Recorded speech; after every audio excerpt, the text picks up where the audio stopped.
Welcome to the Year of the Movie podcast, the podcast where we talk about movies from the year of the movie 2023. I'm Sebastian. I'm Maggie. And as always, in our video corner, we have Bryce controlling our little booth there. On the ones and twos, and I did not adjust my camera. There we go. That was a lot of forehead there for a second. Welcome, everybody. Today's episode, we're going to be talking about the movie Chupa. Everyone's been asking for it, and we're finally getting there. Yeah. Bryce, let me ask you a question. Please. Why did we start this podcast? Because this year, wild movies. Yeah. Wild movies. You've got a Thanksgiving thriller that might be about colonialism. Yeah. Mm-hmm. We've got a lot of video game movies coming out, I think. We had Tetris, we had Mario. Oh, yeah. There's another one. There might I have can't been. remember. Yeah. And like you got big properties. Five Nights You've at got Freddy's. That's the Five Yeah. Nights at Freddy's. Yeah, exactly. Still not as good as Willy's Wonderland, I bet.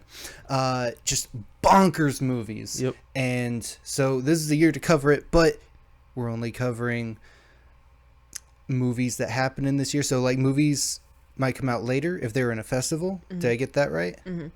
We'll find ways to. We'll find loopholes. Yeah. So if a movie gets a theatrical release 2024 but was in a festival 2023, then we can talk about it. Mm-hmm. That's it. I remember that part. Yeah. Or if it gets theatrical release in 2023 but released at a festival in 2022, we'll still talk about it. Yeah. Solid. Gives us more episodes for a thing that already is going to have a lot of episodes. And I'm along for the ride, Mm-hmm. unless I just accidentally watch the movie. Yeah, so like I said, today's episode is about Chupa. Mm-hmm. What a movie. Let's get into the synopsis. Yeah. While visiting family in Mexico, teenage Alex gains an unlikely companion when he discovers a young Chupacabra hiding in his grandpa's shed. To save the mythical creature, Alex and his cousins must embark on the adventure of a lifetime. I know what you're gonna say. I looked at this logline everywhere. Uh-huh. He does not find it in a shed, but everywhere it was like he finds this in the shed. It is fully a barn. It's fully a barn, and also, I would not describe him as teenage Alex. He's in middle school, so it's Tween? unlikely he's a teenager. If he's a teenager in the way that like 13 is technically a teenager. Yeah, but even that I don't think he was. No. Anyway, what were your first impressions when you heard about this piece of cinema? Cinema indeed. This Mhm. piece indeed. My first impression was, okay, that's cute, I guess. You know, it was a kid's movie, obviously. Mm-hmm. Bringing cryptids into the limelight for children, which I know Mhm. is something that we want to do as well. But Mm-hmm. yeah. My What were your reactions? my first impression was, oh, interesting, as like hearing what it's actually about. But then I also heard about this for the first time in the context of the reaction to the title, which we will get into later. So it was more just like, interesting concept, what a wild way to execute it. Yeah. And that, I think that was an accurate feeling to have after watching the movie. Sure. Bryce, do you remember hearing about this movie? You like cryptids? I do love cryptids. No, I'm thinking of the very old Chupacabra movie. It was like late 80s, early 90s Chupacabra film. Real like CD tier. Mm-hmm. I have not heard this, but this sounds like Cryptid E.T. Correct. Yeah. Okay. It's a great synopsis. Yeah. That's just what it sounds like. Mm-hmm. Yep. Yep. Yeah, this is a Netflix original movie. Oh no. Yeah. That changed. I thought it was like Fully theaters? I mean, yeah. No. Oh no. You're kind of still like on the nose though with cryptid or with ET. I guess it's more like Mac and Me. Oh yeah. That's also fair. Yeah, the director did say that he tried to make this a love letter to Steven Spielberg. So E.T. So E.T. We'll get into how successful that was. Yeah. Not going to give away anything with the tone that we've been using so far. This is a completely neutral tone. Yeah. Yeah, so we can break down the trailer. Yes, we always break down the trailer. That's a thing that we do. Yeah. For reasons. At what point do we stop explaining why we break down the trailer? Do we always do it? I mean, what if a new viewer is like, you know what? This is the episode. This is the episode. I mean- Chupa. I mean, that's... I wasn't going to tune in, and then they got me. I love Yeah. that movie. I gotta see what they think of it. Because they also love this movie. Oh, no. No spoilers. I don't know when we'll stop, but I don't think today is that day. Great. So why do we talk about the trailer? For a couple of reasons. I'm so glad you asked. One of them is we cannot legally show you the trailer. The other is I think it's always interesting when movies first come out to hear about how they were originally pitched at the time, and then you can see that like change over time with people's receptions and everything. And also later on we'll get into like actual spoilers of things that happened in the movie. So if you hear about the trailer, you think it sounds interesting, go watch it. Pause this YouTube video / Spotify episode or wherever you get your podcasts, and then come back. Is that a good pitch? That's a great pitch. Thank you. Rolled right off the tongue. Yeah. Felt good when I said it. I think it's my turn I to think do it this. is Yeah. your turn, yeah. Great. So we fade up to a thunderstorm and a lightning strikes before the screen cuts to black. It comes back to several jeeps on the side of the road at night with a man yelling, "Follow me, it went this way," to a group of people. There's another dip to black. Then it comes back up on the four of the people walking past the camera with flashlights. I'm off to a great start. You're doing great. Let me know if you need tagged. Flashlights. Another dip to black. A man in a cave shines his flashlight on a feather he picks up off the ground. A small creature runs behind the group of four. The Netflix logo briefly appears before we see a plane landing with a woman says, "You're gonna have fun. Your dad always said San Javier was a magical place." And a young boy gets off the plane. Cut to a woman speaking to her son in their kitchen, telling him, "And your cousins will be there," with him responding, "But I don't even remember them." We see the boy with his luggage in a different house looking at luchador memorabilia with audio from a news reporter saying, "Now a local story from Latin America and a creature called El Chupacabra." The TV shows an investigation on the side of a road, a man waving a metal detector at the ground. Pause, I would love to know what he was looking for. We see the young boy outside with his family as he asks, "El Chupa what?" And his cousin says, "El Chupacabras. You've never heard of it?" There's a shot of a car driving down a desert road with another feather floating in the wind. We hear a man say, "El Chupacabras doesn't exist," and see the boy look out a window at night. The man says, "It's a fairy tale," and we see the boy outside at night, startled by a movement in a bush. He gasps and backs away. Another dip to black before showing the boy sitting in a barn next to a small box in the daylight. There's a noise behind him, and he sees the small creature come out from hiding. He backs away, and then we see a full shot of the Chupacabra looking at the boy and holding the small box. There's a title card from the people that brought you Harry Potter and the Sorcerer's Stone. Along with dramatic music, we see the boy in the barn again, showing his cousins his discovery. One asks, "What is that?" And the other responds, "El Chupacabras," and they all pet it. The boy says, "What about we call him Chupa?" And the girl says, "You know Chupa means sucker, right?" There's a close-up of Chupa's face, then a quick shot of the kid's grandfather joining them in the barn petting the creature. He says, "Chupa, he'll be our little secret." And we see the boy bringing Chupa food at night. He tells Chupa, "Don't worry, I'm gonna take care of you." Another cut to black, coming back up on the grandfather saying, "There's some bad people out there who want to take advantage of this creature." And we see a man, Christian Slater, looking through binoculars. There's some brief images of a larger Chupacabra carrying the smaller one in its mouth, running away from a car chasing it at night. Slater talks to the grandfather and says, "I know you saw it," before another shot of him pointing a flare gun and firing it inside a cave, then a shot of the large Chupacabra flapping its wings and roaring. Another dip to black, and then one of the cousins says, "We have to get him out of here," and the kids run outside towards a car, saying, "We gotta go," as Slater runs behind them, yelling for them to stop. The kids get inside a car, which lurches to a stop. The boy asks, "Are you sure you know how to drive?" And then there are quick cuts of Slater at the car, it driving away and the kids cheering, title card and dramatic music this April, and then the younger cousin in a luchador mask and cape standing next to Chupa on the top of a roof. He jumps off and we see Chupa attempting to fly before landing in a pile of hay next to the boy.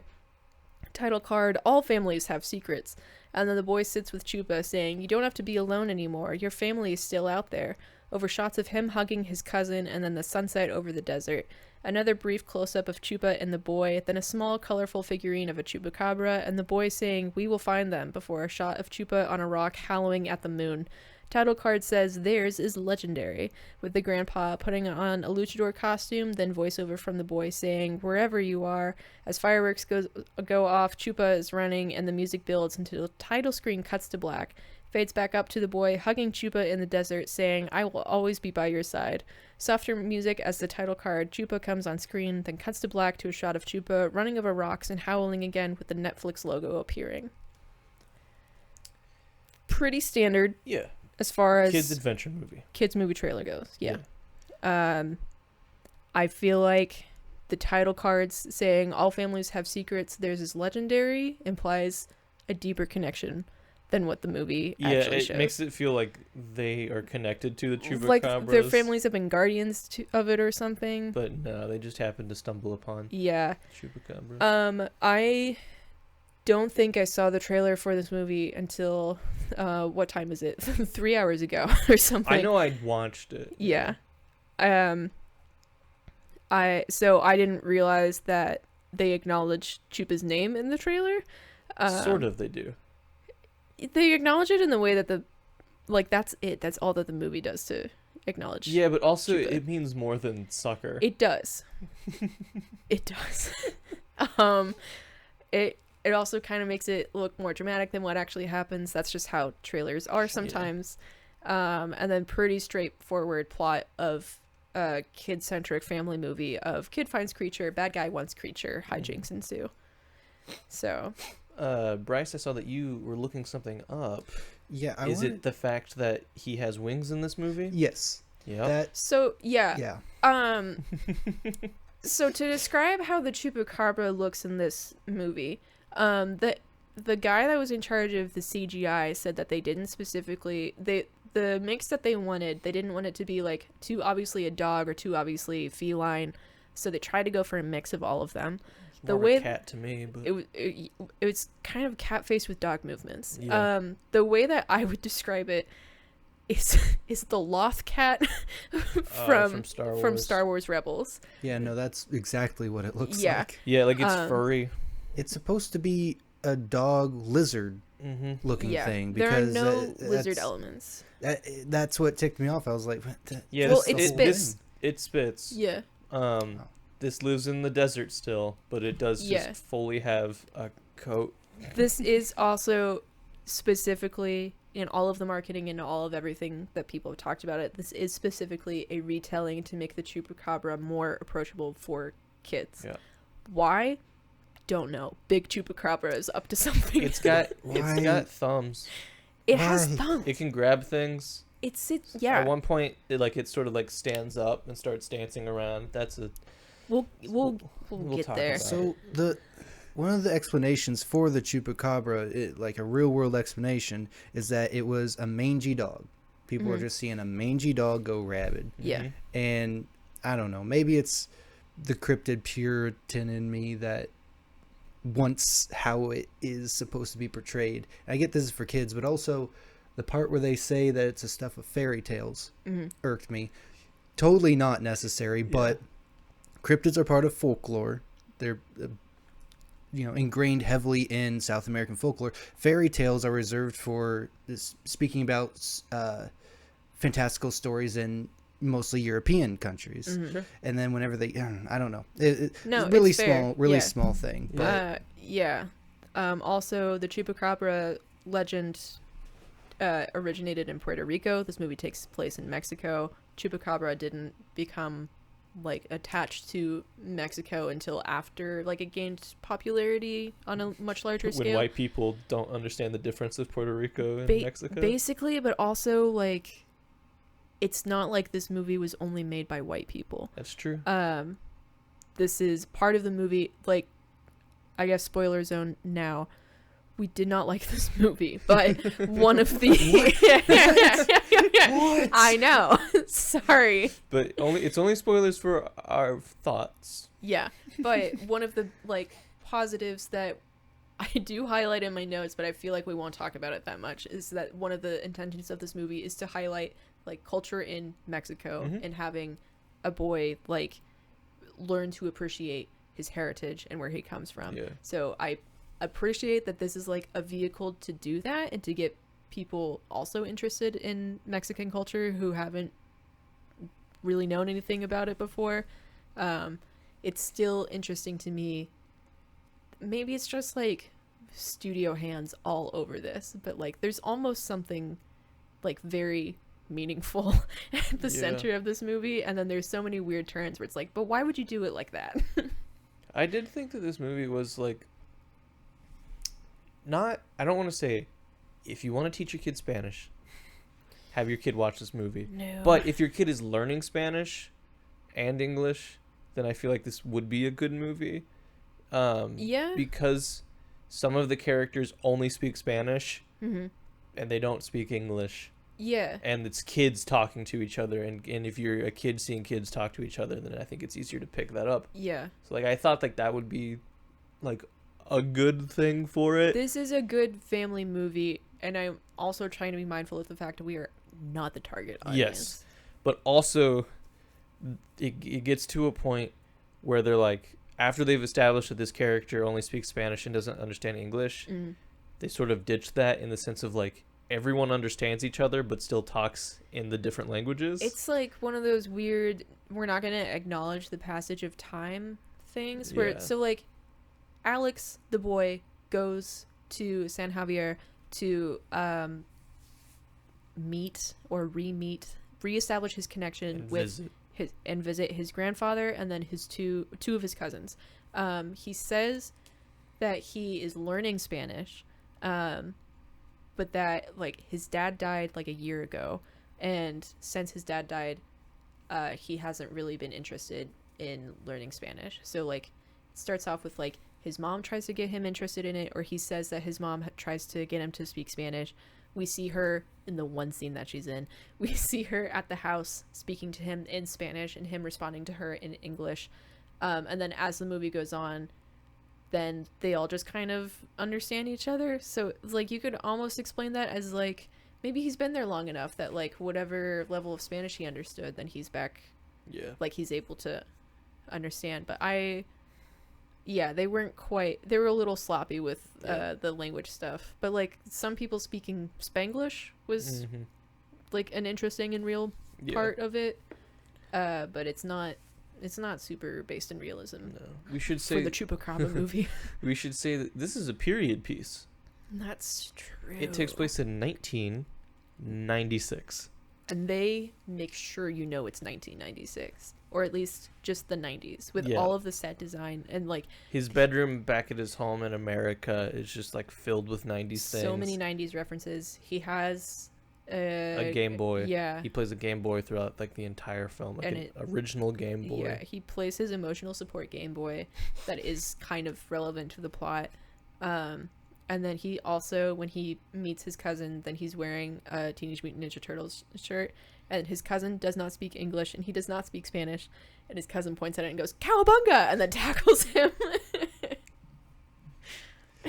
The turtles just bring people together. Yeah. They always do. Mhm. You know, a beautiful time, and it was just those 90s movies of Teenage Mutant Ninja Turtles, and the cartoon. The live action? Oh, the live action. Yeah. Ah, The good old that was days. a beautiful time. Shall we talk about the cast? Sure. It's a small cast. Damien Bashir Bashir is Hava or Abuelo. They never really say his name. It's Chava. Chava. Yeah, his name is Okay. Chava, but Abuelo is what they Yeah. call him. Evan Whitten is Alex, the main boy. Nicholas Verdugo as Memo, who is the younger cousin. Who only speaks Spanish. Yeah. Ashley Sierra as Luna, who is the older cousin who knows English pretty well. She's also in A Million Miles Away, which is another 2023 movie that we'll be talking about at some point. I don't think I even know that one. That's the astronaut one that we watched. The Oh, right. Yeah. Okay, yeah. And then Christian Slater as Richard Quinn. Yeah, Christian Slater is the weird casting choice of this movie. The mom is in one scene. Is she only in? Yeah. Adriana Paz plays Julia. Huh. And then I love that the guy's character's name is Jumpsuit. Yeah. Yeah. And then everyone else is just kind of background characters. Michael Kostrov, he shows up in things. He is in one scene of this movie. Yeah. One useless scene of this movie. Yeah. Yeah. Plot holes / world building. So the structure for this movie is Alex goes to his dad's hometown to meet up with his family. He's there for like a day. There's a brief flashback or meanwhile thing of like Christian Slater and the Chupacabra thing. Christian Slater at one point says that he's working for the US government, but I think that's a lie, that he just tells the grandpa and he's not actually working for the government. It doesn't super matter. But he's working for either the US government or a medical company to hunt the Chupacabra because for its healing abilities. Yeah. Is that anything? Is that anything, Brett? Also, we should say, I guess now, this really is spoiler territory for the movie. Yeah, this is the everything that happened. Bryce, does the Chupacabra have healing powers?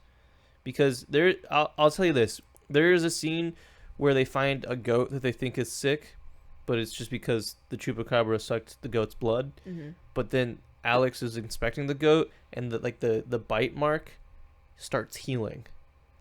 No.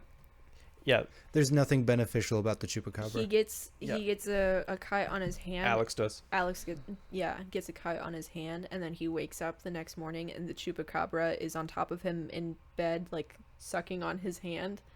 And he screams, and then the Chupacabra runs out the window, and then he looks at his hand, and it heals. And it's like never really brought up again, except by Christian Slater. But like, it just sounds like they needed a plot. They needed a reason for why a bad guy would want to find the Chupacabra, which I don't get why they couldn't have just been like, oh, there's a monster, the police force. Or like it's the Chupacabra. He's had this goal since he was a child, and then like it becomes one of those you live long enough to see yourself become the villain type of situation. Yeah, which like maybe that's the case. They don't really establish that. No. The only thing is like a white guy comes in on a helicopter and is like, listen, Christian Slater, you have a week left or else the board is going to get angry and cut your funding. The investors are mad. And you know what happens when they're mad. Yeah. I think this could have been reworked into a scenario where they were trying to, like, it's instead of a medical company, there was some sort of wildlife preservation thing.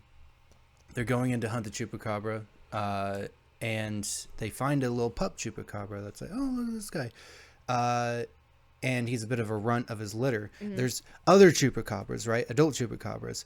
And make it more of a story of you're not what you're made to do. And so you raise the Chupacabra to go against its instincts because it doesn't want to be this bloodthirsty thing. It's like, I know you're not this bloodthirsty thing. Like climax of the movie, right? Mm-hmm. And the kids like trapped behind a corner. We're past the dark night of the soul. Mm-hmm.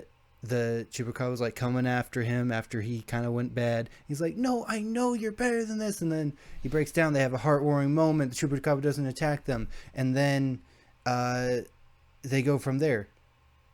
And it still lines up with it. Did that make sense? Mm-hmm. Yeah, you want a full version of when Chris Pratt does the like hand thing in front of the... Yeah.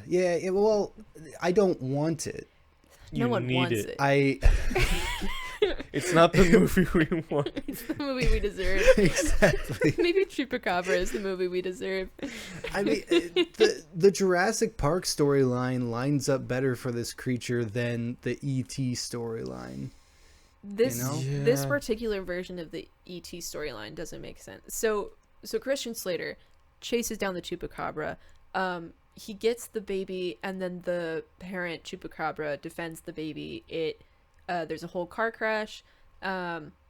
It basically hides the baby and takes attention off of it so that the kid can get away. And then the rest of the time is Christian Slater trying to find the baby, and then the kids find it like the next day or whatever. You find out that Abuelo was the one that was in the car crash, and he like hid the baby, and that's why it's in the barn, and then they find it. Also, Abuelo used to be a luchador, and then he suffered from a massive concussion, so now he has issues with memory loss.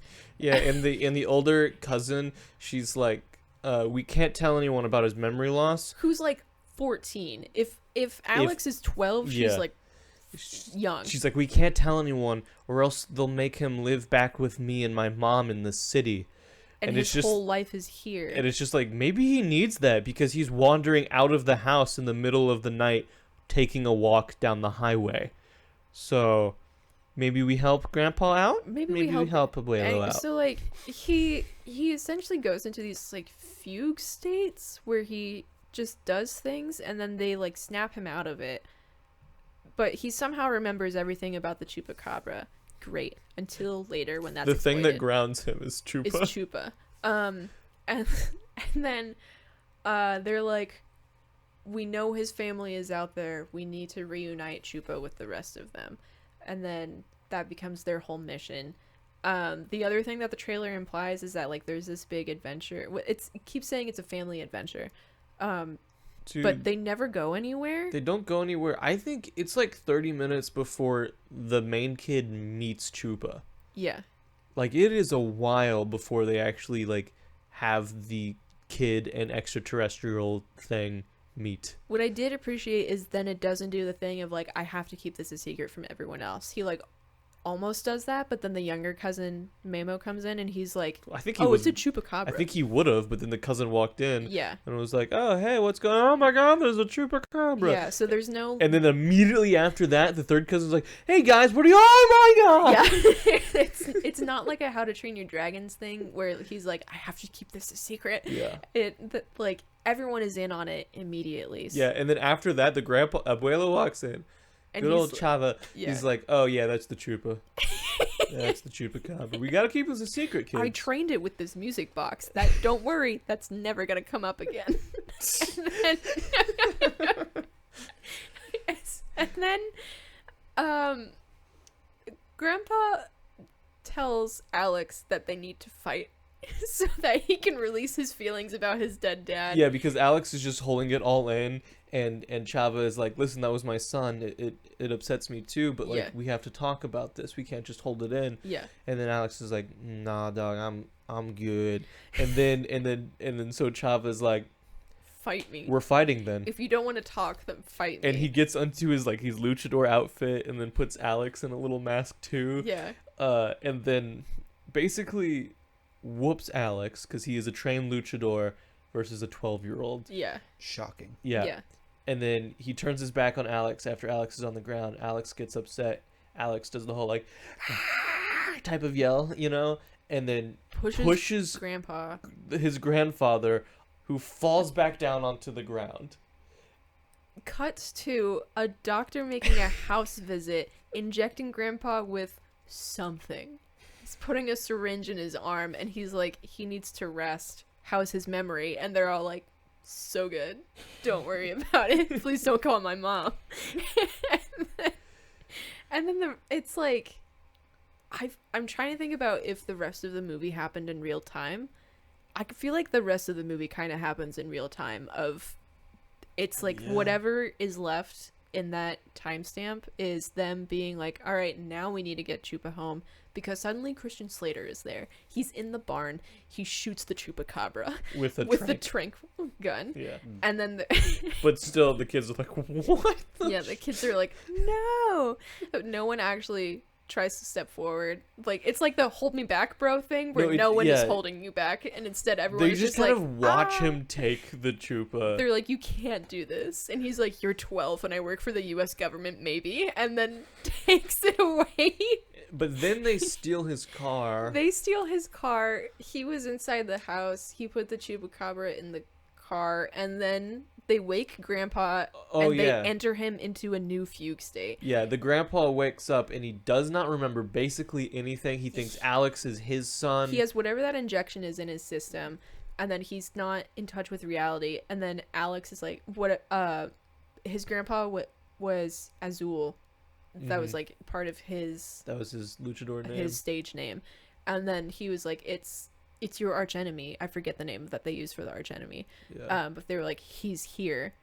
You need to fight him. So he puts on his luchador outfit and then sees Christian Slater, and he's like, what are you doing in my house after all these years? Yeah. So he's still aware of time. And then also, if he was a luchador, he is also aware that half of what happens in the ring is an act. It's never talked about. Not talked about. It's like when you're a little kid and you're like, WWE is real. Like, they just, it's in little kid logic, but then the reality of the movie sticks with that and does not question it. Because there's a whole thing earlier where they're like, Grandpa never lost a fight in the ring. It's like, you mean the script told him that he never lost a fight in a ring, and then he got a massive concussion and then almost died. Anyway, he fights off Christian Slater. They get into the truck.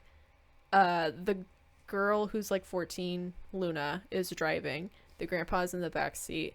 And they're like, see, it's Chupa, remember? And he was like, oh, yeah. Little guy. Hey, guys, sorry, what's happening? Yeah.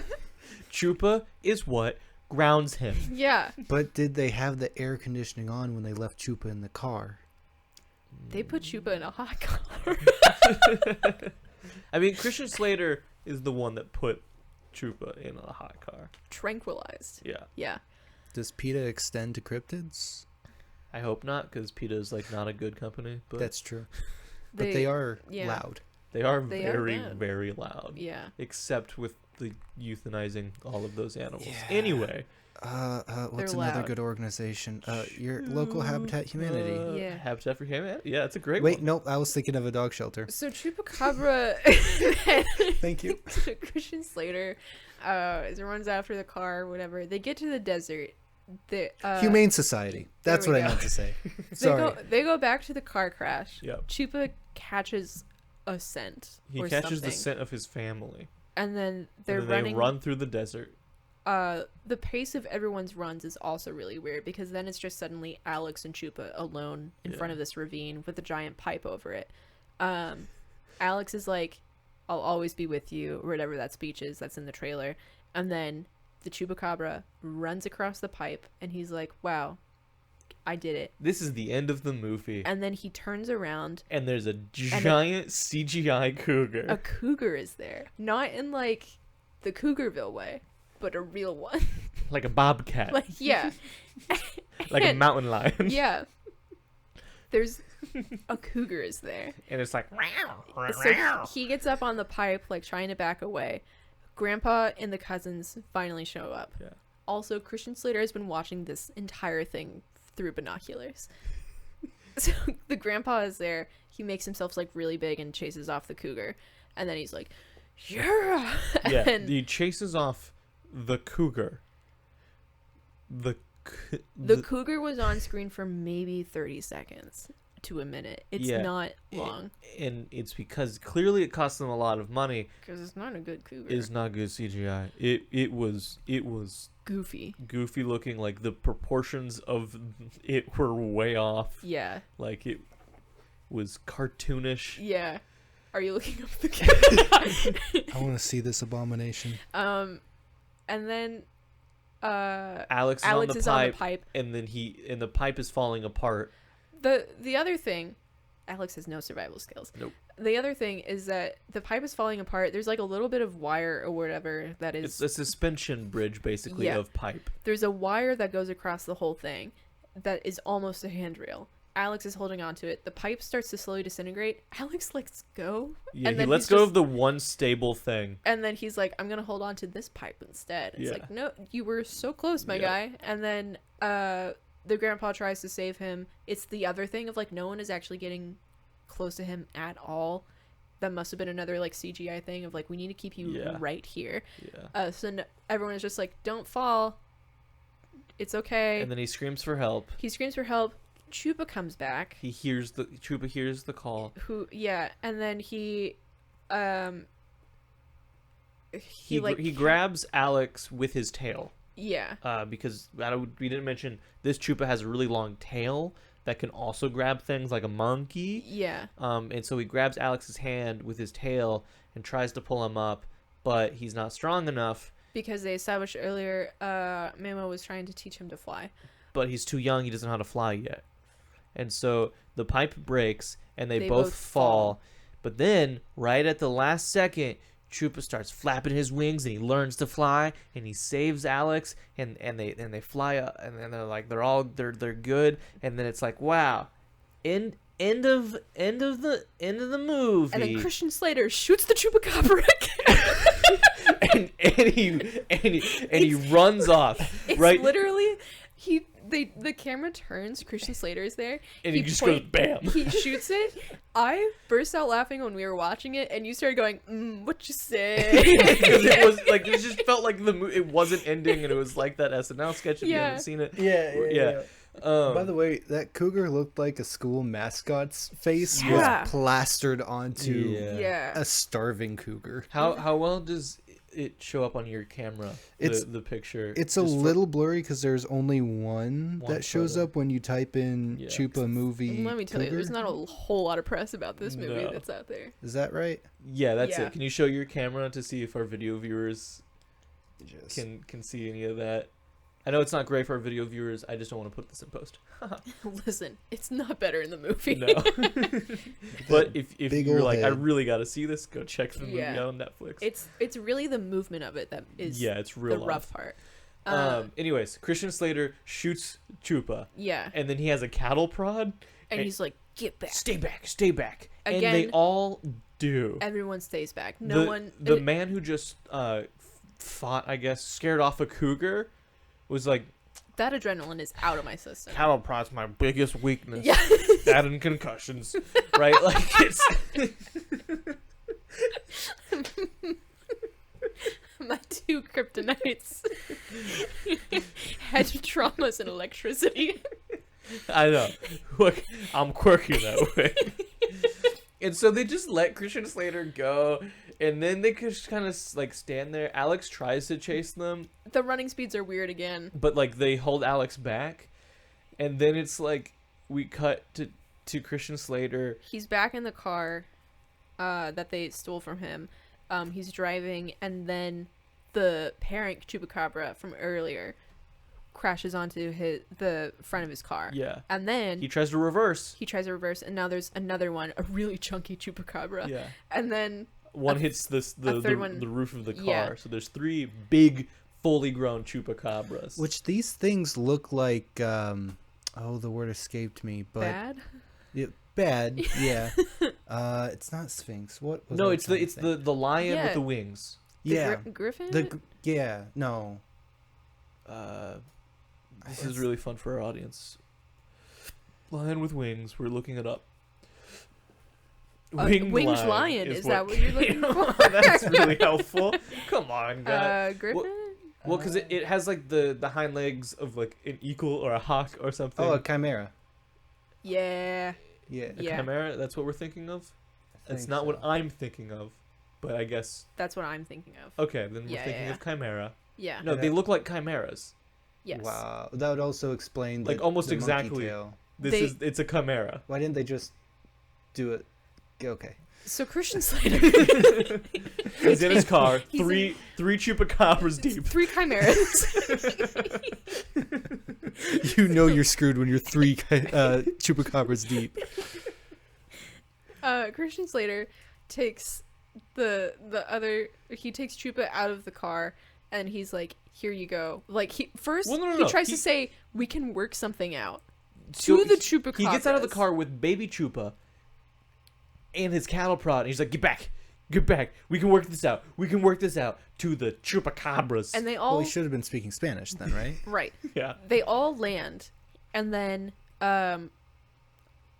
we should mention throughout the movie, like 2 or 3 times now, then Abuelo has sprinkled in Chekhov suplex. Oh, right.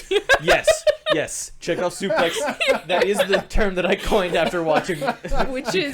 Which I forgot to add to my list of very good band names. Because when Christian Slater first shows up to their house and is like, "Hey, we're looking for this thing. I think you found it." Then Abuelo is conscious and in reality. "Do you know what a suplex is?" And Christian Slater is like, "No, can't say that I do." And he explains the suplex. And they're like, "Okay, that was just a threat." But then, at the end, in this big standoff, Abuelo comes out of nowhere, basically. While Christian Slater is looking ahead at the 3 Chupacabras, understandable, a wild sight, he puts Chupa down, and he backs away. And then Grandpa suplexes him. Which, like... I know this is the 90s. If you mention a suplex, you have to show the suplex. Hang on, let me add. It's the law. Chekhov's suplex. Okay, that's number 631. So I know this is the 90s. I know this is also like luchadors. Luchadors. We're still at WWF. Right. WWE. It's not a thing yet, until but 2002. Like wrestling is still a pretty big thing. It's just wild to me that like the move that they decide to be Grandpa's signature move is like the most basic. I know it's hard to execute, and like could I physically do it? No, but it's like asking someone skateboarding to do a kickflip, which like is also very difficult. Yes. But like it's the first trick. It's the one that everyone knows, and it's the name that everyone. Yeah. That or an ollie, right? Like, yeah. So it's just like kickflip with Chupacabra. You don't want to give him like, I don't know, a 5-knuckle shuffle or whatever. No. Chekhov's 5-knuckle shuffle doesn't quite roll off the tongue. No, it is not going on the banned list. So anyway, this is the last time we see Christian Slater. Yeah, no, they just leave him in the desert, right? Suplex in the desert, and they do not come back to him. And here's my problem, Bryce. Here's my problem. Sorry, I'm watching that scene. No, you're good. You're good. I say Bryce, but also I just mean the audience. You, the audience, yeah. This is a children's adventure, new, interesting creature movie where there's a bad guy trying to get the creature. Bad guy working for big company. Big company. Yeah. And they just leave him, right? And because this came out in 2023, they just leave him. If this movie came out even 20 years ago, you know for a fact Christian Slater would have died, and I have a problem with children's movies that are too afraid to kill the bad guy now. Yeah. Because I understand you're like, people don't need to die. We shouldn't show kids people dying. 3.5 Chupacabras. Who are giant. They would have torn him apart. You just got to the suplex. Yep. Yeah. They would have torn him apart, right? Even if they had just shown like them grabbing Christian Slater, or they showed them walking towards him, and he's like, "Okay, watch out," and then like they pounce and they cut away, right? Or they do that thing where like they're dragging him away, and you just see him like clawing at the that enough would have been fine, because now without showing what happens, they leave way too much open. We just see Christian Slater in the desert. We waited until the end of the credits. Like, Netflix doesn't really do post-credit scenes, but we were just like, is there anything of like... Is there that scene at the end? Is there any follow-up? But now, way too much is open because they established that some company is trying to get Chupacabra blood. There are essentially no consequences for Christian Slater. Like, he got physically injured, and that's it. He got a big old boo-boo. Yeah. For trying to kill a Chupacabra. There need to be consequences with villains. Right? Yeah. And this is a big thing with villains nowadays of like they can't die, there can't be consequences, they can't be terrible people, right? Like the whole like villains can't be racist anymore thing, which it's not sympathizing with racism if you're showing that it's the villain being racist. Yeah. You're showing that it's bad. And Let here's your another villain example. be bad. Yeah. Let your villain die. Yeah. There's yeah. You cowards. There's a whole like conversation that I won't be able to remember that I've listened to on like the Bechdel cast and other podcasts that I listen to of like movies in the 80s especially where just like let's traumatize the kids just a little bit. And then they made for great movies that people keep trying to capture with movies like this. They keep trying to get back to that feeling of like the 80s and 90s nostalgia. And they don't do that because it's sanitized. And like I know if you kill Christian Slater in the sky by being shredded by 3 chupacabras, that's gonna bring up your PG rating. And I get that. Sure. But nowadays, with the ratings being a little more loose, Yeah. I feel like You gotta do like, something. just the scene of them grabbing him, flying him off into the sunset, Something. that would have been like, Yeah. It's just... I feel like we normally don't recap the entire movie, but this felt necessary to explain all of the plot holes that are in it. Yeah. So, I enjoyed it. yeah. So, other plot holes that I want to talk about briefly, besides Christian Slater just being left in the desert. There's the whole thing where they find out that Grandpa was the one. So, like, he has a different car that he picks Alex up in the airport in, but then the car crash scene that you see at night of, like, the big Chupacabra getting hit is, like, a little VW Beetle or something like that. It's like a 77 VW Beetle. You see Grandpa later had that Beetle. But in that whole night sequence, Might have been it's 87, sorry. how dare you? It starts with the 4 of them led by Christian Slater, like those 4 people with flashlights in the trailer. They find the Chupacabra, then they find the big Chupacabra, then they chase the big Chupacabra holding the little Chupacabra, and then it gets hit by a car. They lose it for a little bit, and then it gets hit by the car, and then the big one like distracts everyone else from finding the little one. Then later on, there's like a whole other scene where they do like the meanwhile cut to Christian Slater and his group of people, and they're like, "Sir, we found something," and they find the crash site.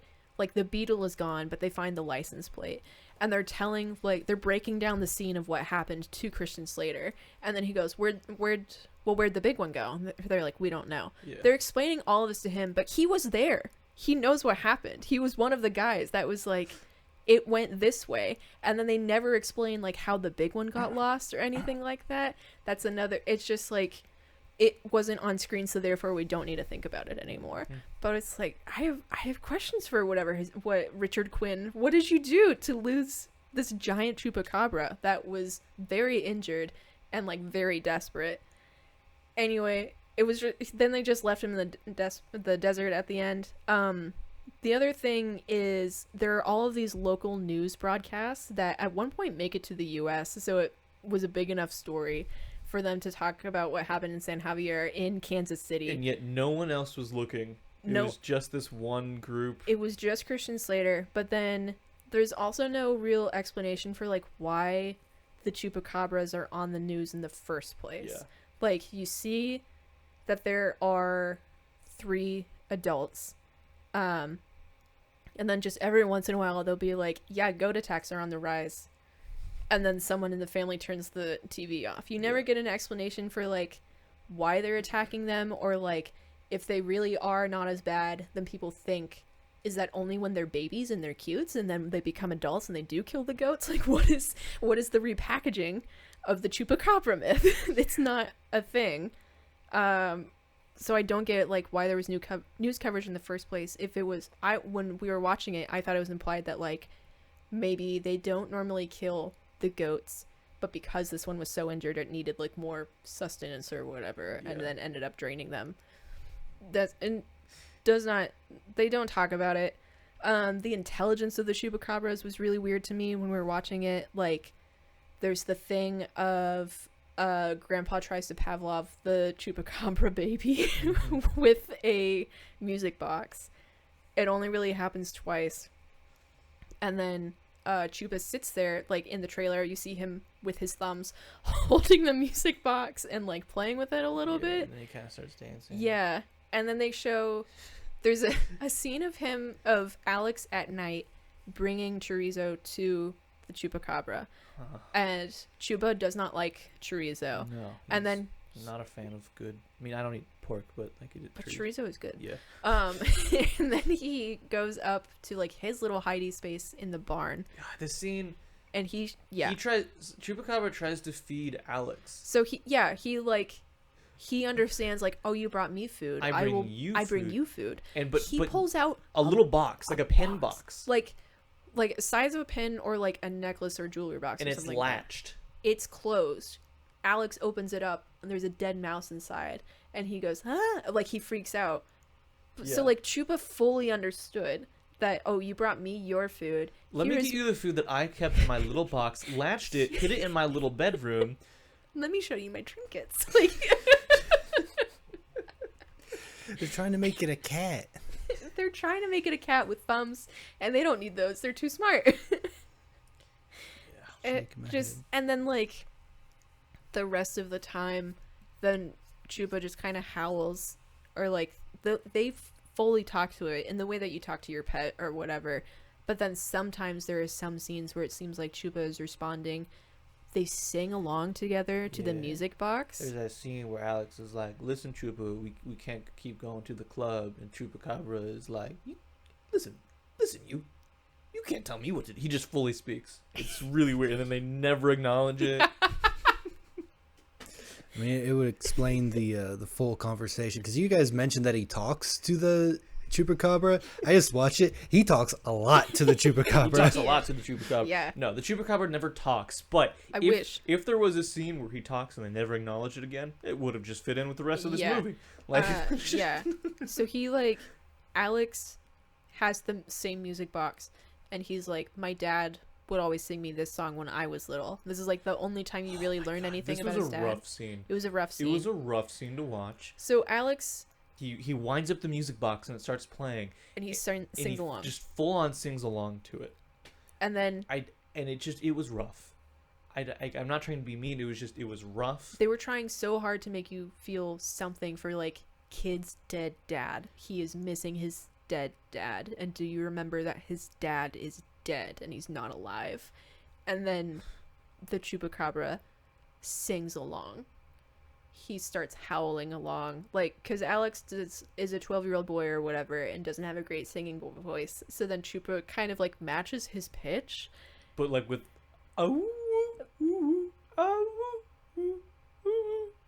so he's trying to sing along, and then there's a scene where they howl together, and this kid does not know how to howl. This is me being an asshole adult making fun of a child actor. But like, seriously, when you ask like a 3-year-old to like howl, they'll go like "awoo," right? Yeah. That's what this kid did. He says "a woo" instead of like "ow." Yeah, like he just goes "awoo." Not to pile on making fun of this child actor, but in the trailer they do include, I think, what was your favorite line read, where the kids are all cheering in the car and Alex goes, yeah.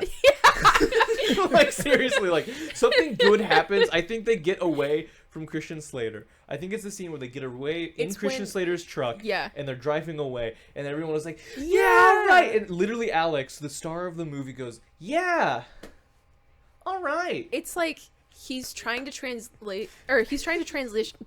into a, like, talking to his grandfather who's in the back seat, but the clip that they just used that's in the trailer is both of his other cousins cheering and him going, yeah. Tight. Yeah. And like, I know we're making fun of a child actor. There was a director on this movie. Mm-hmm. So cheer. Yeah. Maybe don't use this particular take. Yeah. Anyway. Alex no longer needs video games to cope with the death of his father. My God, it's the weirdest. So there's so many weird scenes in this movie. So he plays his little Game Boy for most of it. Anytime someone brings his dad up, or if he's alone and sad, he's playing his Game Boy. Or they at least try to show that this kid is a loner. He is the only basically only non-white kid that is at his school. Which is just, it's not likely. And It's probably not likely, but like I get it. You needed like heavy hand things to get the point across. So like he's very self-conscious about, like, he's very isolated socially, very self-conscious about that.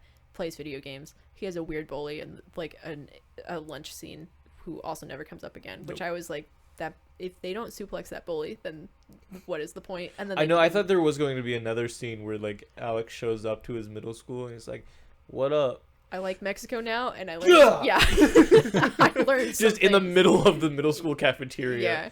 Yeah. I would have liked the movie more if it did that, but movies, cowards. Anyway, he plays his video games, and his mom tries to talk to him about his trip to Mexico, and he's playing the game and he doesn't want to. And then he's his grandpa is driving him back from the airport, and he's playing his game when his dad is brought up. And then, which I like, all of this is subtle enough and like normal enough to me of like, kid is uncomfortable, that I didn't necessarily associate it with the dad at first. Yeah. Until there's literally a scene where the grandpa starts talking about the dad. They're having a good rapport back and forth. They're talking about his dad, like the grandpa was a luchador, and then they say, you know, your dad was also a luchador. Like, I was really good at the suplex, but you know who was better? Your dad. And he's talking to him, and then they turn over, and you hear the little like bleep bleep bleep, bleep. Like, and he's just on his Game Boy. It's like mid conversation. The scene just like the second it gets to zero momentum. Yeah. Immediately. Like it almost was doing something of like the heavy-handed, like, I know you're upset, kiddo, but like we gotta pull together kind of thing. Mm-hmm. And then you just turn and he's like giving nothing back. And I know that's the point, but it really slowed everything down. Yeah. It was a weird paced movie. Yeah, it was really fast and really slow at some points. But to finish off this whole Alex no longer needs video games to cope with the death of his father. Oh yeah. Before Alex gets onto the plane to go back to America, he gives his Game Boy to Abuelo. He's on the plane and then he's like, "Oh, wait." And then he turns back around and he gives it to Abuelo, and Abuelo's like, "Seriously? I can have this Game Boy with one game?" Yeah, they also established there's only one game in it. Yeah. And he's like, "Yeah, I don't need it. I don't think I need it anymore. I'm good. Okay. I'm gonna listen to my cousin's Walkman." Mexican. But what's the game? They didn't say. It was just one game. They probably didn't get like licensing okay from Nintendo to say a particular game. It was like, I'm not trying to say that Mexicans don't need video games, but this movie did say that. This movie said that a little bit, because basically the whole movie was Abuelo being like, you need to, you know, take in your Mexican heritage. Like, we have this culture, this ancient culture, and it's deep and strong in our family. And you need to be okay with the memory of your dad. Yeah, and throughout the movie, he's finding that, he's accepting that, and the way they show him accepting that is being like, I don't need video games anymore. So it is saying, you don't need video games if you accept your Mexican heritage. It's just wild to me that it is... Is that what I needed to do to impress my father? Yeah, the memory of him at least. Become a luchador? Yeah. Suplex your bullies? Yeah. It's just wild, like... There are so many other issues we could talk about like, it's 2023 and this is still happening. But it's 2023 and you're still making video games like an antagonist in your movie as like a shorthand for like, this kid is in a rough spot. Let's have them play video games. It's so close to like being a movie that like almost means something, because like it's about men and boys being able to express their emotions. Yeah. Right? In a way that like we really don't see as men. I feel like we aren't really supposed to, like, we're changing that, right? Yeah. Like in the later stages of life right now. But I think that's the plan. That's the plan. Like last time we got together. Yeah, we're working on that one. Yeah. Right? And like they were like the abuelo was like, we have to talk about our emotions. And then abuelo was like, okay, if you're not ready to talk, let's find another constructive outlet. Let's find an outlet. Let's wrestle together. I am a trained wrestler. Yeah. Let's find this way to get your anger out in a way that is safe. Mm-hmm. Because they're on like a mat and everything. Like, yeah. And then it's video games. Yeah. And he literally says, I don't think I need it anymore. Like, it could have been like another it's just It could have just been like, I want you to show- have this to think about me while I'm Right, gone. like, I'll pick it up next year. Luna gives him like she talks to him about like music. That's like her only real character. She's a part. manic pixie, She's a very manic pixie dream girl. which is weird to make the cousin a manic pixie dream Yeah. girl. But she's really into music. That's her whole thing. So at the end, she gives him like her Walkman, and she made him a mixtape of Mexican bands that he should listen to. Mm-hmm. And he was like, "Cool, thank you so much. I'll listen to this when I get home." And then she gives him the Walkman of like, listen to it on the plane. Yeah. And he's like, "Cool, great." So like right then, he could have given the video games to her. Yeah. Like, why does it need to be to the grandpa? Or the little cousin who like Is was, also really into luchador. Like, Yeah. that's his whole thing. It was a really like out of place, like Almost something. We can move on I'm because still otherwise ticked we'll that they just made keep him talking cute. about this. I'm still mad about that. They made him cute. Yeah. Because like, if it is what you said, like a love I letter to think Spielberg was able to market a little scrotum sack, and I mean, that yeah, was E.T. very was popular. goofy looking, but he was still cute. Like E.T. does have a cuteness to him. E.T. scared me as a child. I know, no, like That's that's a common fair. thing, That's a too. common thing. Yeah. But like E.T. like he's got the big eyes, and that like humans we see big eyes and we're like, oh, that's a cute thing. Like big eyes in proportion to the small head. It's a I had to do an article for work about It's this. the baby response, The baby- right? Of like we Yeah. instinctually want to protect babies. There are certain features that make us immediately go to like cute, protect. Yeah. Yeah. And big eye, small head is one of them, right? So Yeah. E.T. has that. Yeah. Chupa doesn't really have that. But if they could have still done a lizard creature that's cute, like this little thing for our video viewers, it's just a little fake It's a little guy. little figure. That is a cute little dude. It's my little guy that Yeah. I picked up a while ago. And another signature thing about the Chupacabra is its large red eyes. Yeah. Yeah. And a green, almost lizard-like body with a spiked tail, Yeah. large claws. And I feel like they could have still done like maybe like less on the teeth, like sharp teeth that protrude, maybe less spikes, maybe the eyes aren't fully red, there's just kind of like a red tint. It was like a But, like- full studio note of like, not all kids universally like lizards. You know what everyone loves? Dogs. Let's make it a Yeah. dog. And Yeah. then they just went with that instead. It's nothing. That's also kind of in my head related to like the 80s 90s thing of like let things be gross. Yeah. Of like, The Gremlins? yeah, E.T. E.T. scared people. E.T.'s gross. Like, he does have cute features. Mac and me? Yeah. He's like, they made some nasty little guys Yeah. and people like them. Yeah. Like all of the the puppets and stuff in Labyrinth, like Well, because kids like gross things. kids, Like yeah. it's like and like it's silly to bring up a Marvel movie, but like Ant-Man, in that movie, his daughter, he gives her like this gross little the nasty toy. a nasty toy, Yeah. and she loves it, right? Yeah. Like kids do like nasty little guys. And it also could have been another thing of like giving it more depth of this, like things aren't what they seem, or like there's value in things or whatever. You could have given it another layer of like, this might be off-putting at first. People keep screaming whenever they see the Chupa, Yeah. but like it's not scary. It's It's just a new creature that it's a dog with wings. yeah. And a prehensile tail, and like that's it. And then they could have done something of like, no, he's friendly, like he's not what you think he is, like, Yeah. and it's just a dog. It's just it reminds me a bit of the original series Star Trek, when there's like They put the horn on the dog. it's like the transporter is making things angry, and like they show like this, they put this dog in it and it comes back, but it's the alien that they put in is a dog with little antennas that they just put on a regular dog. That is the alien. That's what this is. Yeah. They even used a real dog and then CGI'd over it so that the actors had something to respond to. Yeah. We've talked about it already. The CGI was a little rough. That's Yeah. all my bullet point says. We've talked enough about that, I feel yeah. like. Yeah.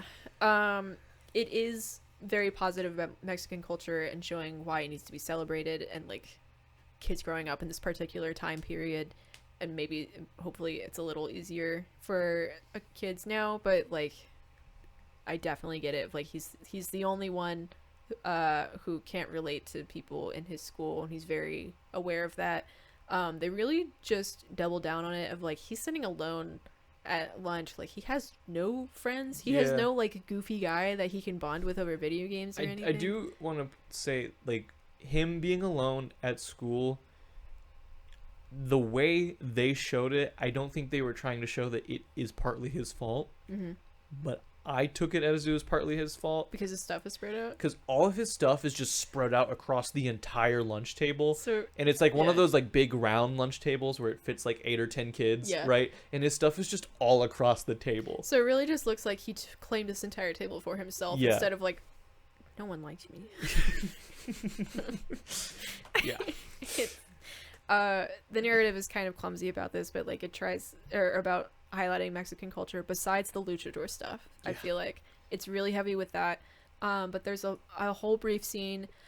Grandpa goes missing because he's in a fugue state, and they have to go and find him. So they go to this marketplace, and they separate, and there's some like things that Alex has never seen before. There's like a vendor with whole like barrels or baskets of crickets as like a common snack, and Alex is like, what is happening?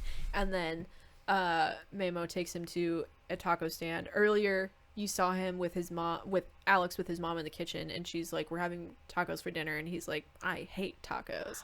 And then you see him with Memo, and he's like, these tacos are really good. And then Memo is like, it's made out of brains, and he's like, ah. And it's a silly thing where like he's really enjoying it, and he's like, yeah, what is this? And then they're like, brains. Yeah. And then he spits it out. I also don't know how that is usually served, but the tacos, it's literally just the meat inside the tortilla, and that's it. That's all that he's eating. There's no like, I think there was maybe sour cream or something, but like it was just really, I thought I saw something else, but not on like the plate is just like tortilla, mound of meat. He eats it and then spits it out. Anyway, like stuff like that to show like we're different, but there's value here. Like things are good if you give them a chance. And then that whole market scene is like really the only time you see him like outside of the family ranch, essentially. So there's not a whole lot of interacting with like Mexico as a whole. It's mostly just through his family. And that scene is also just in the context of like they were looking for Grandpa, and then Memo immediately got distracted. So then it goes back to the plot, and that's like it's very brief, and it doesn't really do anything except set up for a throwaway joke later where they're walking through the desert and they're like, should we get tacos? And he's like, hopefully without brains this time, or something like that. So brains still just meat. Yeah. If you like it. I also like that they didn't specify brain of what. I assumed cow. They're just like brains. It's brains. It's just brains. Don't worry about it. It's brains. They briefly mentioned Cincinnati in this movie, but like in a really, because like he's from Kansas City, and then it was such a weird way. And then like what was it, Abuelo? Someone was it was the doctor that comes to take care of. Oh, Abuelo. that's like he's like, oh, you're Alex, right? You live in Cincinnati? Yeah, I went to school in Columbus. And he's like, he said, you lived in school in Cincinnati, or you lived in Cincinnati, and he goes, Kansas City, actually. And he's just like, I went to school in Columbus. Like, totally ignores. It's just like, Alex. Why are we talking about Ohio? Like, it's neat for us because we live in Cincinnati, right? It's like one of those things like, you're mentioning the city we live in. Yeah. I do feel like it's a little less impressive when you live in like a bigger city. I know Cincinnati is a small city in terms of cities, but like it's the medium apple. Yeah. We are from Bloomington, Indiana. Yeah. Right? It was always weird when a show or movie would mention Bloomington, Indiana. Yeah. Cincinnati was still weird, especially in this context. And then they doubled down to be like, I went to school in Columbus. To be like, okay, so you're really like, this is geography. It felt like a weird, but why? In joke. Yeah, like the writer was just like, I went to school in Columbus. How do I work this in? Yeah. How do I work this in? Production facts? Yeah, we should talk about production facts. I feel like I'm teasing the Chupa name thing, but this is in the production facts section that I have stuff about it. So it was released April 7th, 2023 on Netflix. It has an hour and 35-minute runtime with a PG rating. Man, if it had a PG rating, they could have ambiguously killed off Christian Slater. I agree. It had a 68% on Rotten Tomatoes with a 58% audience score, Wow. 48 out of 100 Metacritic. Metacritic always averages from various critics. There really wasn't a whole lot of press about this movie. Yeah. So this average is from 6 reviews. Nice. I am surprised that the Rotten Tomato critic score is higher than the audience score. Yeah. So I have a 2-star Google review that I found. We don't have to go through this whole thing. I'm going to scroll and show you. Oh my god. the So for our viewers who can't see this, which is all of you, it is like a page. it's a whole page It's a whole of page. a review. I would like to read this because I think this is like, you should totally use this as a monologue to like audition for roles. Bryce, as a resident like actor who is always the actor in all of our projects. Yeah, do you want to read it? Do you want to read this? You want me to read it fast, or do you want me to actually read it? Just read it. You can We're see in how our fast podcast. I We can do whatever we want. Go where the spirit takes you. A 2-star Google review. This was one, if not the worst movie I have ever seen. The movie starts with him getting bullied by some weird school bully, but after that there's absolutely nothing about it in the entire movie. Also, in the beginning it shows that his mom, and they seem to have a close relationship, but I don't see any of that later, and they just forget about it. The culture and the heritage that he needed to feel in the beginning that he pushed to feel was also completely forgotten about later, and I don't know what these production people were thinking about, or were thinking of. I There didn't should have change been a any period. of the words. Yeah. I don't know how it went past the critics and every single... verbatim. Past the critics and every single and all those weird stuff they had to go through. Yeah. But this was one of the worst things ever made by a human being. Oh my god. They forgot everything that was meant to happen. They went too fast from topic to topic. It was so fast paced that the characters were not fully developed, and honestly the CGI was just straight garbage. There were also some scenes that made me question the characters, as in one scene where they completely lost while they were completely lost while the guy was carrying away their beloved Chupa, and it was just so heart-wrenching to see just sit there and cry while he just walking away. Holy, Yeah. they're so dumb. They don't know what they're doing, probably. One of the worst actors I have seen in my entire life. They just sat there and stared, and we're like, oh my god, it's so fun while this guy was taking away their precious little Chupa. It wasn't only in this scene, in many other scenes, while action was happening. They just sat there and stared and acted like they were all that. What? But they did absolutely nothing. There was practically no action other than from their grandfather, who was beating up everybody. That part was kind of good. It was. That scene that I saw, awesome. Yeah. That itself gave me 2 stars. So everything else was just garbage. It was probably one of the worst movies I've ever seen, and I cannot stress that enough. I think you can. During one of the scenes, the main character was waiting at the edge of a cliff for his little friend Chupa to go, and somehow a mountain lion just spawned in while he was chilling there, and it just got so aggressive, and then this dumb boy decided to jump on a really bad pipe, and I don't know what this guy thought he was going to do with all I was going to go to the other side and start singing and dancing, because obviously the mountain do the same exact thing as him. So not mountain lion, the mountain Yep. do the same exact thing as him, and I question the production. No, okay, just for viewers, that one is verbatim, and I just question the production. Yeah. somehow their grandpa also came in and just totally destroyed that mountain lion. Like, man started screaming and banging himself like a monkey, and the mountain lion just got spooks and ran away. I mean, I would do the exact same. You're almost But there. also, the kids, going back to that topic, the kids were just chilling there right next to the mountain lion and screaming, grandfather. And they were just looking, smiling and chilling, all good things. I've also noticed that somehow during a small fight between the boy and their grandfather, the boy managed to set his grandfather in practically a coma. He destroys him. I don't know how that grandfather was a very professional wrestler, and he let this scrawny 2-year-old kid push him and practically kill him. He's a grandpa. I have no clue how that happened and how any of this garbage got past production. All in all, they began with a pretty good script and transformed it into something a newborn baby would laugh at with utter disgust. I rate this infinite thumbs down. I would have rather have watched Chicken Little in Japanese than this garbage. Now hold on. 2 my stars. God. Hold on. He gave this 2 stars. 2 stars? He said an infinite thumbs down, 2 stars just because the grandpa beats up on everybody? Because of Chekhov's suplex, he gave it 2 stars. I love Chicken Little. That is not correct, sir. As incorrect as your grammar.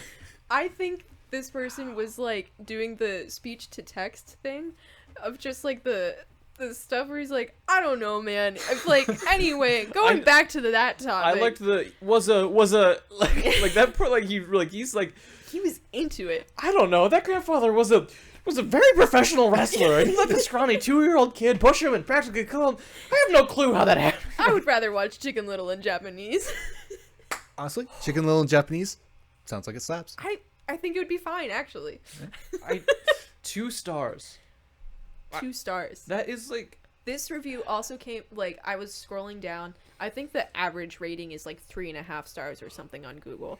There was a 5-star review where someone was like, I really appreciated the representation of this movie. I'm a big fan of cryptids, and I liked seeing, like, part of my culture be brought and highlighted in this way. And then I got this review immediately. And I thought it was a lot. yeah. And, like, I'm always nervous about this because we just talked a lot about a movie that we didn't like, but like being negative makes big emotions. Yeah. But this is insane This is. and very funny. Yeah. And I really liked where it ended. An Infinite thumbs down. A newborn baby would laugh at with utter disgust. Because they understand what that means. 2 stars. 2 stars. It's like after all those grammatical errors, Yeah. just a newborn baby would laugh at with utter disgust. It's like, buddy, you already dropped got the it. ball quite a Yeah. few times. I do like that, like, all of this was like the production value was terrible, the script and the acting was weird, and then this review itself is just really The poorly production structured. is terrible. Yeah, like The script is weird. budget and success rate. Yeah. Was this? I mean, I know it's Netflix, so we probably don't know if it was a success or not. According to one single website that I found that did not have a source for it, the budget for this movie was $27 million. Okay. That's all I could find. I can see why the CGI was so low. I cannot confirm this at all. The CGI is also weird to me that the production for it is so bleh, Yeah. because the guy that was in charge of it has like really good credits. Like he's worked on Westworld and a bunch of other stuff that I just didn't have enough money. Yeah. maybe. I will say, the texture of the Chupacabras looks bad. fine. Yeah. It's the lighting and the placement that is off. Yeah. And obviously this CGI is going to be better than a movie like the live action Garfield. Mhm. Sorry fans of the live action Garfield. I'm looking at you, Brody. Yeah. Which one, the first or the second one? Both. I don't think it matters. It's the principle. It's better That's it's fair. better than that, but Yeah. like rating this for like the times of now, Mhm. it's rough. Yeah. Yeah. Box office, no idea. I don't know. So So there is a tentative agreement with the writers' strike as the time of recording. And one of the things that they talked about that we saw at least was residuals are going to change for writers for streaming, because right now they basically get no money. And so I was wondering if, like, because that information is going to be more widely available, or if, like, It's not widely more available. it's not to the public, Yeah. but, like, if there would be any more indication, because right now it's just like a black hole of information. I feel like now Yeah. if the proposed restructuring for residuals is like, you will get money for a streaming show that you worked on based on the number of viewers or something like that. So, like, you work on a bigger show, you get more money. Great. So, like, maybe there would be some sort of indication for, like, how successful these movies are, because I truly have no idea how you measure the success of Chupa when it's a Netflix original distributed by Netflix. I don't know. No one's really talking about it on my part of the internet. That means nothing. I only saw a trailer because YouTube knows I watch trailers. Exactly. Anyway, the movie title. Oh yeah, Chupa. So the movie title was announced in March of 2023, and then this movie came out in April of 2023. Immediately, the internet, because it exists, pointed out that chupa in Spanish is a slang term for BJ and fellatio. It's almost a command, like, Yeah. to suck. Yes. So you have the cabra part on there, and then it's like goat sucker. But just chupa, like, is rough. So obviously a lot of jokes, but also a lot of people questioning if there was even a single Spanish speaker who worked on this movie, which was interesting to me because the director is Spanish, or Mexican. And I just felt like another studio note thing of, like, we're going to sanitize this in a weird way. The director claims that this title, or he defended it and said that it was done on purpose to show that Alex doesn't speak Spanish well. So this was like, So they still, his, like, he didn't know what he was doing. No. But then the cousin is like, do you know what that means? it means sucker. Yeah. So, like, to me it feels like the studio were white, obviously, and they're like, Yeah. let's give it a cute name. Let's just say Chupa. But I'm just like, why couldn't have someone countered that and be like, what about Chupi or Kabi? Yeah. Cob, Choo Choo. Yeah. Like, Steven. Anything.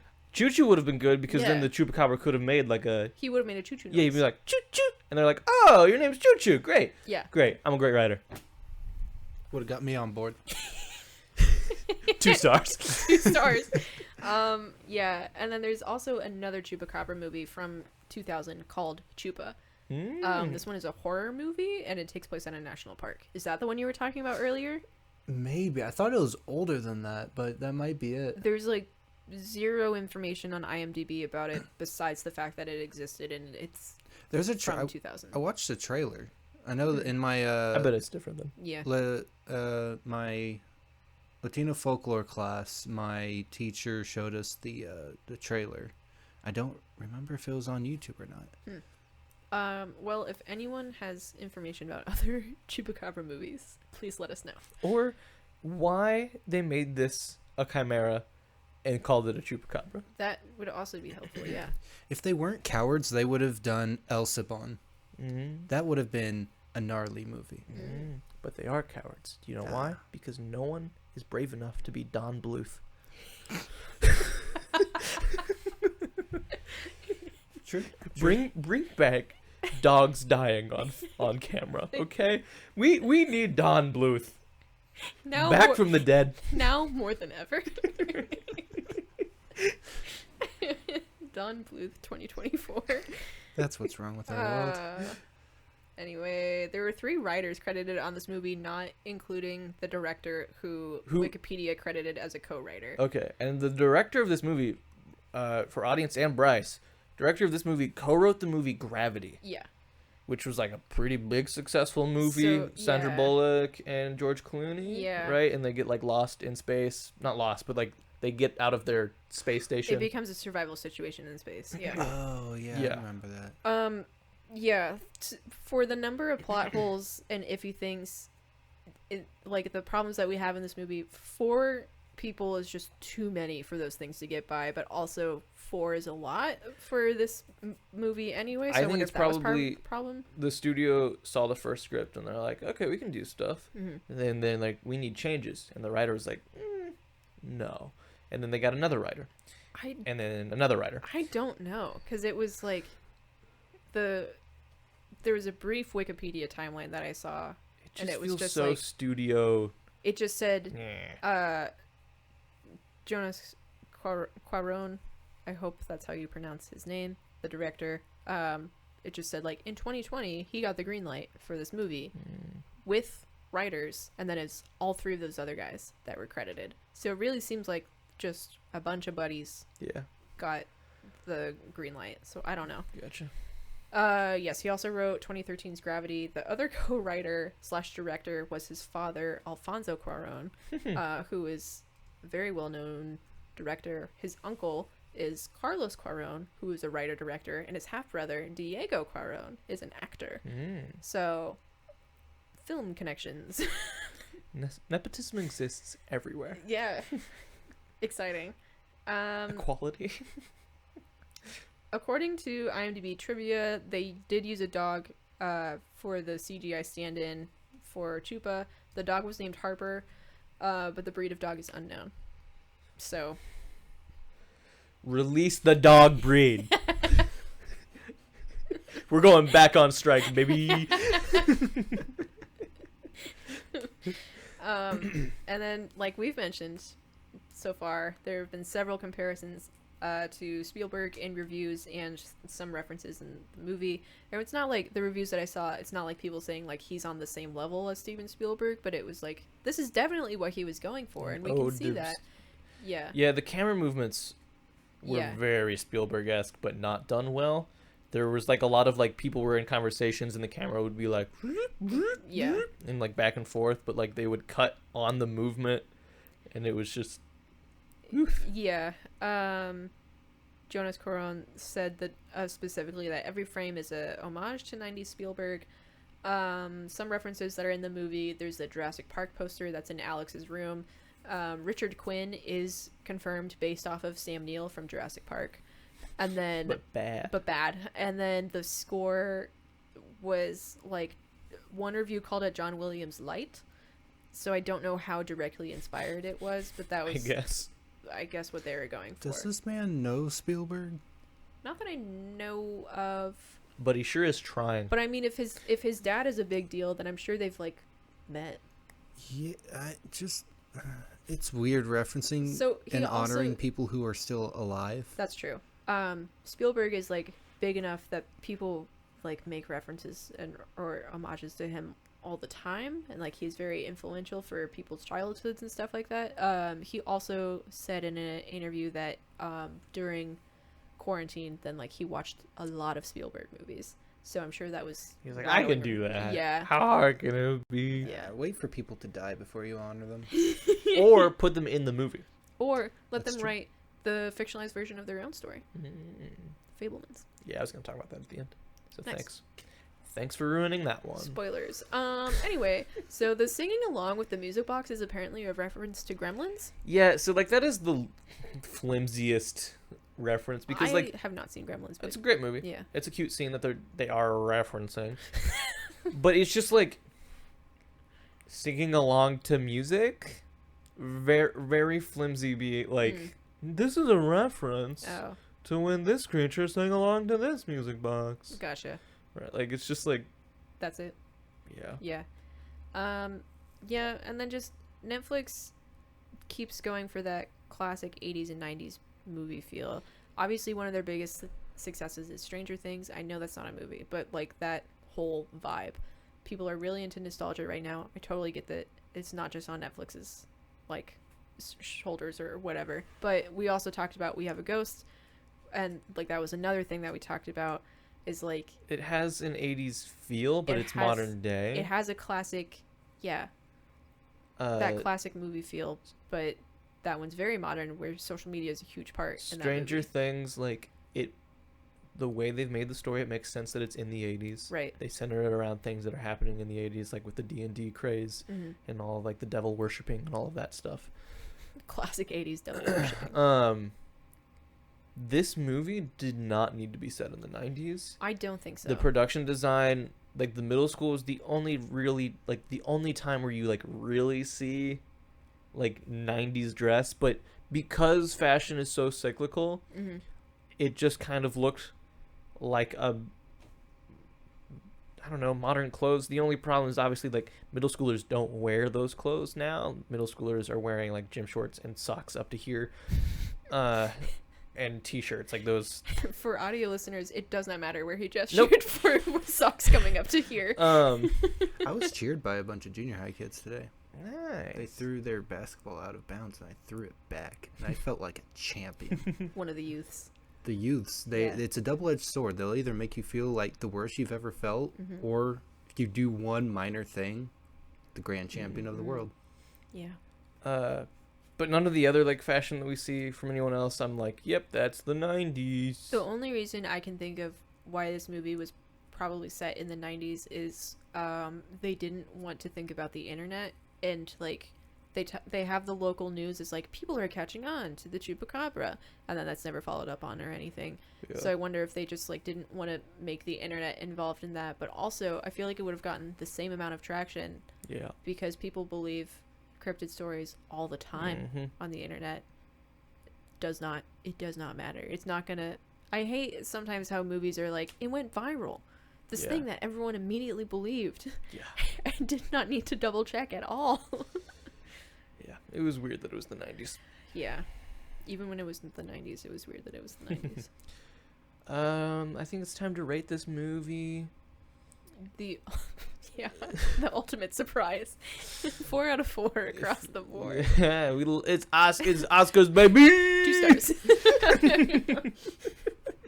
Our rating system is out of 4 with 5 options. 0 out of 4 is no. Oh God, you need to never make a movie again. Signed, Steven Spielberg. 1 is that was a movie. It's kind of harsh, Steven. 2 is well made. 3 is enjoyable and kind of technically good. And 4 is Oscar worthy. My review for this movie is a 1 out of 4. I think it's our first 1 out of 4 on our podcast. I don't remember another 1 out of 4. I think 2 out of 4 is typically where we go. Did we give 65 a 1 out of 4? No, I think that even got a 2 out of 4. Whoa. Because it was well made, but That's it true. wasn't good. This movie... And they knew to keep their CGI characters in the dark. That's true. This movie wasn't well made, and it wasn't good, but it wasn't, an atrocity to movie making. Yeah. This, like, there were still good elements, like how close they got to being like, men can share your feelings. Yeah. But then it was about video games. Yeah. Mine is also 1 out of 4.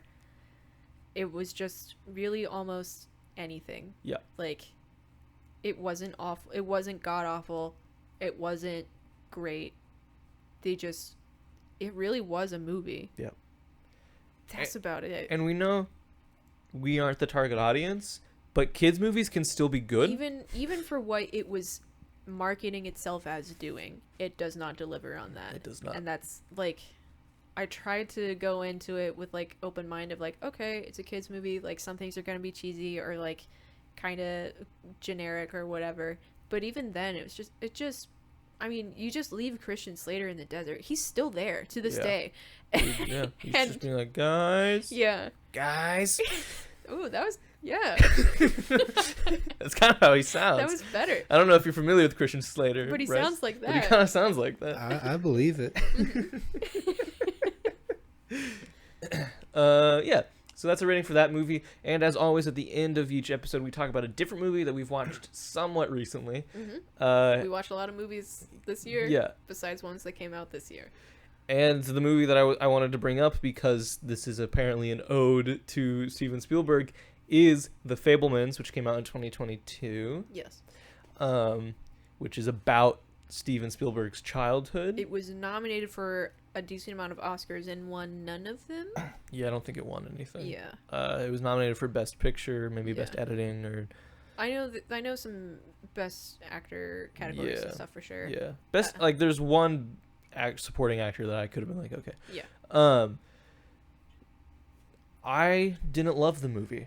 No. I mean, I'm also like, I like Steven Spielberg. Like his Mhm. movies are good, they're fun. I don't think he's my favorite director. I think he's done a lot for the movie industry Mhm. and cinema.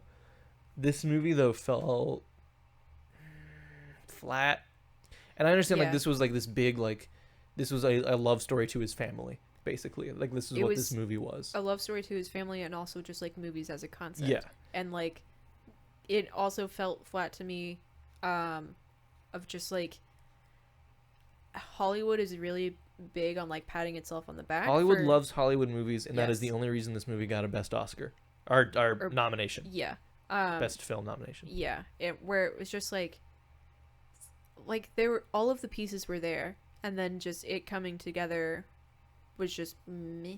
Like Yeah. mm. It felt like a lot of short films to me that were like about scene by scene. Yeah, because a lot of the scenes weren't really connected, and I think that was partially on purpose because I think throughout the film, the style does change, and it's supposed to show that like his style has changed as Yeah. he's learned more and like he's gotten better. But it was still just like they weren't connected enough for it to make sense. There was a lot of disconnect, Mhm. and so like there were some scenes that were fantastic. There's a scene with Yeah. his character as a kid and his grandfather, and his grandfather's going on this long monologue about how he and his grandfather and his mother are different people. They're artists, right? And it's this beautiful emotional scene. Mhm. And then like it's just the next scene happens. Yeah. Um There's also him. It's not a bully, but like the golden boy, like jock dude that Yeah. everyone loves. And then Steven Spielberg, or like the fictionalized version of Steven Spielberg, like shot a bunch of video for one of their like a beach trip that the school went on. yeah. And then they showed it at the prom, and then the guy who has been like anti-Semitic to Mhm. Steven Spielberg the whole time confronts him, and he's like, "Why did you make me look like that?" Like the way that he shot him, everyone was cheering on as they were watching the video. Steven Spielberg shot him as the golden boy. Yeah. He made him look like a hero. And he showed him that, and like, Yeah. this is how other people see you, and then that made the guy realize like that's not who I actually am, and I feel bad about myself, and I should change Yeah. that. Like that was also a really interesting scene. Because the acting, because like the jock confronts Steven Spielberg in a hallway, Yeah. and the acting from the jock is really good. Yeah. Like I don't know if the writing is the best. But it sells what it was trying to do. Yeah, and it's just like, oh wow, like it is obviously a little gimmicky to be like, I saved the day with the power of filmmaking, right? But the lesson here is look at what you can do with filmmaking. And Yeah. as filmmakers, I think, that comes across as a big thing because Yeah. we're just like, yeah, if we can make people feel something like really strong, that's great. Mhm. And this guy, and I don't know, it was just emotional. It had depth to it, and it showed that this character does have layers Yeah. as a person, and isn't just like, he's not just the anti-Semitic dude, and he's not just the golden boy. Like he's both of those, and he's confronted with that. Yeah. That's very interesting. That's about it. Yeah. It's kind of It was a slow watch. yeah, it is. It just It looks great, obviously, Yeah. because it's a Spielberg movie. Oh, wait, no, there's one other great scene hmm. with David Lynch Yep. playing John Ford. Yeah. David Lynch plays John Ford, an old filmmaker from back in the day, Mm-hmm. where Steven Spielberg's character meets John Ford. And it's David Lynch, and he's just like basically giving him a really quick lesson because Steven Spielberg is like 19 when he's meeting this like Yeah. legend of a filmmaker, and the legend of the filmmaker is being really nice. Mm-hmm. He's not showing that he's being nice because he's a Hollywood exec at this point, and he's just like, Kind of a jerk. yeah. And so like to Steven Spielberg, he's just like, look at that painting over there. What do you see? Tell me what you see. Where's the horizon? Where's the horizon? Below. Great. What about this painting? Where's the horizon? Above? Great. And he's just like, if your horizon is at the bottom or at the top, it's interesting. If it's in the middle, it fucking sucks. Understood? And then Steven Spielberg is like, uh-huh. He's like, great.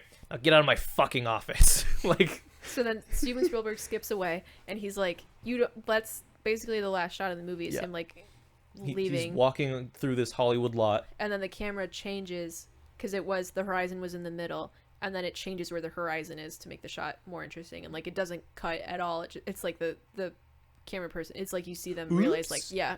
yeah. So like that's a fun Yeah. shot, and then it ends there. So I appreciated that it wasn't then just like a bigger pat on the back of like, and then I changed movies forever. Yeah. It was just like, if you watch this movie with no context of like it's about Steven Spielberg, then it leaves you on like then he did a career, or like you don't know what happened after that. I do like seeing like, how he got into movie making. Yeah. I find that really interesting. There are documentaries about this. Like there are multiple Steven Spielberg documentaries, I think, at this point. Yeah. Especially because he's always been kind of open about his mom and like how close he was with his mom, and that was a big part of this movie. So I don't know. It was just kind of the focus of it also changes if like it's supposed to be a love letter to his family, and then like there's just a certain point where you never see like his sister or his mom. Like the focus changes to him like trying to be in LA and work on his career and stuff. I think it had ended with it was just about his relationship with his family, then maybe it would have been. Yeah. But I don't know. Bryce, like Did Steven Spielberg direct this? yes. Oh, Yeah. interesting. Yeah. When you said documentaries, again popped in my mind. Wait till people are dead before you do that. Well, yeah, because it's like naming a building after someone who is still alive, and then it's like 2 years later you find out that they committed a hate crime or assaulted someone, and it's like, oh no, We gotta change the name of the building. what if we thought? Yeah. That's why I voted for Biden. He's never done anything wrong. I've never seen his name on a building. Clearly, completely clean. That's a lie. Yeah, so I think that's our other movie for this episode. It is it's a good movie. I just don't think it's my favorite movie, and I don't think it deserved the Oscar nomination. I'm fine with it being nominated. I'm glad it didn't win anything. The only reason I'm not fine with it being nominated is because any like really well produced, well funded Hollywood movie about Hollywood Is gonna get it. is going to get a nomination. Yeah, that's why I say I'm fine with it being nominated, just because like I expected it to be nominated. I think we've talked about movies we are iffy about long enough. Yes, indeed. Thank you everyone for watching or listening, or listening. Maybe you did both. Maybe you watched it. You were like, you know what? I wanted to get it differently. I'm gonna unmute it. Yeah. Or like me, who whenever I'm doing chores, I just put on a video, and if I'm doing something that doesn't require me to look at it too much, I look at the video. Yeah. Then whenever I need to look at what I'm doing, I look at what I'm doing, and I just listen. So we hope this was fun to put your laundry away too. Thanks for doing that. Make sure to follow us on all of our places, Instagram. So you can subscribe to our Patreon. That's our place. That is the thing. Yeah. We will have exclusive content on there. Content earlier before it goes out publicly. Yeah, that's the big thing right now. Yeah. Leave questions, comments. We will respond either in one of these episodes, or we also have our monthly virtual house sessions episode or podcast that is a check-in for us and what we're doing. So we will most likely answer your questions there. Yeah. Yeah. So we will see you next week. Bye.